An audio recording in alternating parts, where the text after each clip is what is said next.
welcome to our presentation. Today we're going to be analysing the National Lottery campaign, Please Not Them. I'm Tom. I'm Rob. I'm Lauren. I'm Paige. I'm Sam. And we're marketing the leads. Please Not Them is an advertising campaign that targets 18 to 50-year-olds with the primary end goal of motivating the targeted consumers to purchase a lottery ticket. The aim of the campaign and slogan of the promotion was "You play so they can't win." This encourages consumers to purchase lottery tickets to prevent love-hate figures from winning the lottery. So, the National Lottery chose these figures to create an emotional response from the audience. They chose celebrities that played up to their perceived public personas. The campaign was created by Abbott Mead Vickers BBDO campaign from 2016, beginning in July 2015 and ending in July 2016. So the outline of the campaign.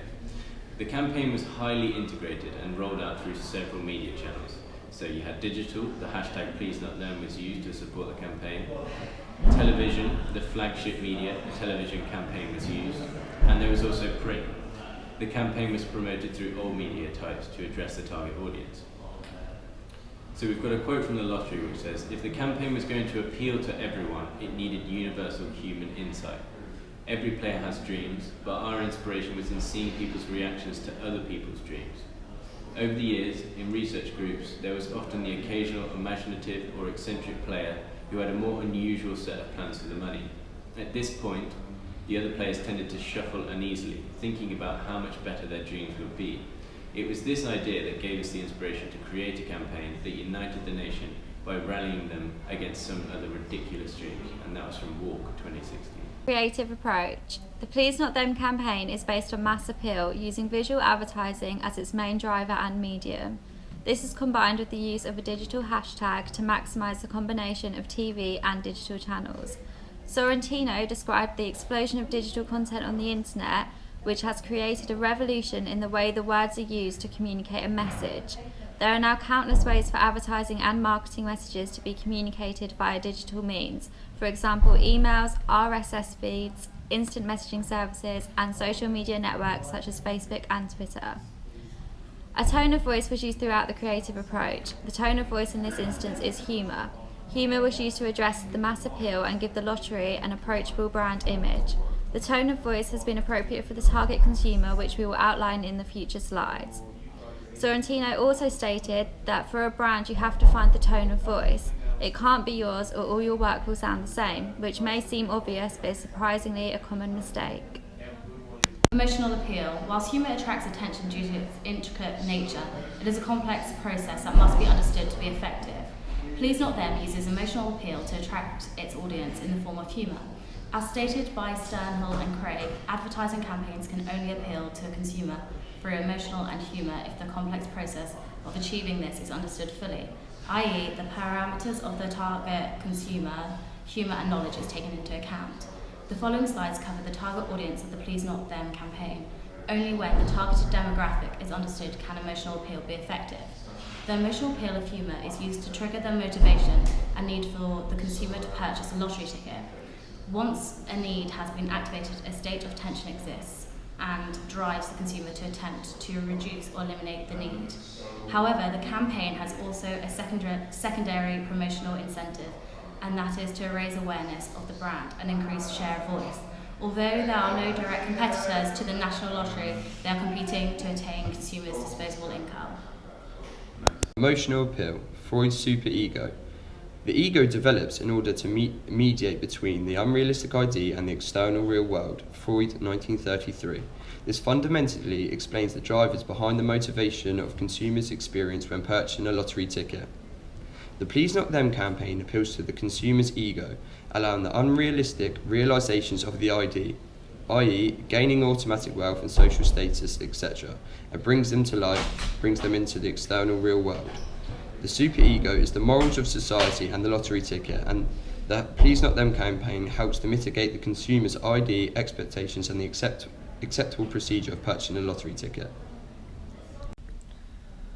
The elaboration likelihood model in the context of humour, it explains there are two routes to interpreting an advertising message. One, if the message does not require much thought process, then the consumer will change the peripheral route, initial consumer actions are effective in nature and any attitude changes are only temporary. Alternatively, if the message involves cognitive cues and requires a consumer to think, then the central route is taken. Consumers will experience an attitude change for the longer term. Human mechanisms can manifest cognitive functions and therefore entices the central route of processing the message. We use YouGov to do a target audience analysis of the lottery campaign Please Not Them, and we found that 48.5% were male and 51.5% were female. Leading on from this, we found that 39.6% were 55 plus and 4.6% were 18 to 24-year-olds engaging with the campaign. Interestingly, we also found that 57.4% were ABC1 adults and 42.6% were C2 and DE, so a wide range of demographics. We then looked into how much the consumers were spending monthly on lottery tickets, and we found that 32.1% were spending £125 to £499, and this ranged all the way down to 28.3% of consumers spending less than £125. We use YouGov to look deeper into the consumers and start to begin to understand their hobbies and activities, which consisted of DIY, gardening and photography. They had niche interests of football and watching TV, and broader interests like spending money on travel and holidays, newspapers and magazines, so old media types, and also television. This was summarised with a quote saying, "My family is more important to me than my career." So these consumers are very family orientated and family driven. The dream appeal. The product of the lottery drives the motivation behind the promotional activities. Consumers indulge in the brand and purchase of the product because it offers them an opportunity to raise their social status. Winning the lottery would change their financial situation and their social situation. This essentially boils down to understanding the needs of the target consumer. As highlighted in the target audience section, these consumers place family first and respond well to old media types. The main driver for the consumer satisfaction for the targeted consumer to avoid cognitive dissonance is to attract them through desire. As the nature of the product, the lottery ticket, induces consumers to desire the benefit of winning the lottery. On a basic level, this can be explained by the ADA model: attention, interest, desire and action. For example, the campaign will attempt to attract the consumer's attention, to manifest interest and then finally ignite their desire for a final end action of purchasing a lottery ticket. However, on a deeper level, desire is a powerful emotion to harness because it goes beyond a consumer's heuristic set and utilitarian need, i.e. desire takes away the attention from satisfaction. This is often a more profitable approach. The National Lottery campaign consists of 6 British love-hate figures. For example, Katie Price, Piers Morgan and Vinnie Jones. They all play up to their tableau personas and each of them has an idea which they would like to create if they won the National Lottery. The campaign relies on their British sense of humour to poke fun at the celebrities, and it's something which has been a prominent backbone throughout all of the national campaigns. 3 of the most popular Please Not Them adverts are Katie Price with KTV, Piers Morgan with Piers Amusements and James Blunt with Beautiful Mirrors.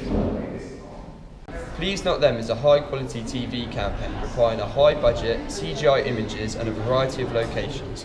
The sets are believable and realistic due to the good lighting and cinematography. The camera work is fluid, professional and put into real-life situations. This allows the consumer to relate to this situation happening through the everyday life of the ordinary person. The quality of the campaign is particularly noticeable in the James Blunt campaign throughout the advert. Blunt's #1 hit, You're Beautiful, overplayed over and over, emphasising the irritation he makes people feel, taking them back to the early 2000s, giving them a sense of nostalgia even if it isn't a positive one. The video campaign is playful and Blunt makes a mockery of himself, acting like a maniac, wanting to keep his image alive. Throughout the advert, people are crashing their car due to this holographic image and voice, as well as people smashing mirrors due to the irritation for him.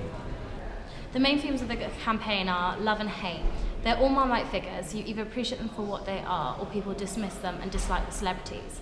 They have all caused controversy throughout their careers, yet they are all generally liked. The next theme is dreams and aspirations. The advertisement latches on to the audience's dreams and aspirations to reach a high level of wealth. It also appeals directly to the audience's aspirations of a higher social status within the society and amongst friends, families and colleagues due to a higher level of wealth. Another theme is wealth. The celebrities shown within the advert are associated with financial wealth and a luxury lifestyle. The campaign is also an advertisement into how influential a lotto win could be, allowing the winner to spend extravagantly. For example, creating a 24-hour television channel dedicated solely to the winner. Okay, so continuing from Lauren's analysis, we have two remaining themes. Nationality, so the celebrities are British and they're well known, and they're also familiar to a British audience. The humour within the adverts are only relevant to a British audience, so if you took the campaign abroad it wouldn't have the same resonance. Other countries wouldn't appreciate the face value of the adverts because they may not understand who and why they have been chosen. And finally we have humour, which is one of the main themes. Humour has been used to retain the consumer's attention when watching the adverts and to make the campaign more memorable. The theme of humour is key for building the campaign's tone of voice, which is approachable, engaging and colloquial. So using the previous data that we collected from the YouGov surveys, we built an audience profile. We named her Joy, and these are some of the characteristics she'd had. So she reads the Daily Mail, she works in the old media sectors, perhaps a journalist or in the news team. She's very family orientated, so more family driven than career driven. She's interested in the arts, so cinema, theatre, old art type, so less galleries, more theatre. She's a mother and a wife, but she reacts really well to emotional appeal, so she donates to charities and she probably lobbies things she cares about. She has disposable income, which she spends on holidays and retail experiences, but she spends the weekends attending children's sports commitments, so she doesn't have too much free time on the weekends. She's very money conscious, but inclined to spend frivolously on big occasions, so perhaps at weddings, family dinners, stuff like that. And she maybe has a characteristic where she'd like to speak to the manager in a restaurant, so she's typical to complain. She'll often complain about things. Results of the campaign. Please Not Them is the most successful Lotto campaign they've ever run. It scored 91% in brand recognition and 45% in recognition tracking. 54% of recognisers called it attention grabbing. The campaign was designed to drive conversation. It achieved 7.4 million completed views and nearly 5,000 retweets. Please Not Them has become the National Lottery's most socially engaged campaign to date. The campaign resulted in a significant sales uplift. The Lotto had its biggest ever jackpot of £66 million in January 2016, which generated a huge excitement, resulted in an unprecedented demand for Lotto tickets. This massive jackpot was due to the product changes designed as part of the total marketing package included within the campaign. As displayed in slide 17, there's a graph which represents the memorability and likability of advertisements. As displayed, the National Lottery campaign scored 31% on the likability scale, but however isn't present at all on the memorability scale. Therefore, our recommendations will be based around the main idea of how to make the campaign more memorable by appealing specifically to our target demographics, as Tom is going to explain. We would recommend that the National Lottery use public figures which were less unlikable and more relevant for their target audiences. As the audience of the National Lottery is large and not specific, we would recommend it to be segmented by age and gender and use celebrities which are popular for each age group. We also believe the advertising campaign would work with this recommendation because the audience would still play the National Lottery, as ethnographic research has revealed that people play the National Lottery to win life-changing amounts of money and because they love the feeling of anticipation when they buy their ticket. Therefore, it could be concluded that the celebrities used are irrelevant, but using popular celebrities rather than love figures, it will create more publicity, increase sales and reduce the possibility of negative connotations being associated with the National Lottery. To conclude is the topic of consumer motivations. In order to assess the recommendations for the campaign, it's important to understand what motivates the target audience for purchasing from the Lotto. Ethnographic research revealed that while people play the Lotto to win life-changing amounts of money, the main thing they actually enjoy is the play itself. The other moment they love is the feeling that they get when they're about to check their tickets. Some people even delay checking until a few days later, just so they can hold on to that feeling that they might be a winner.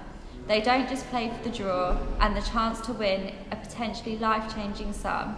They play for the anticipation, and that's from Walk 2016.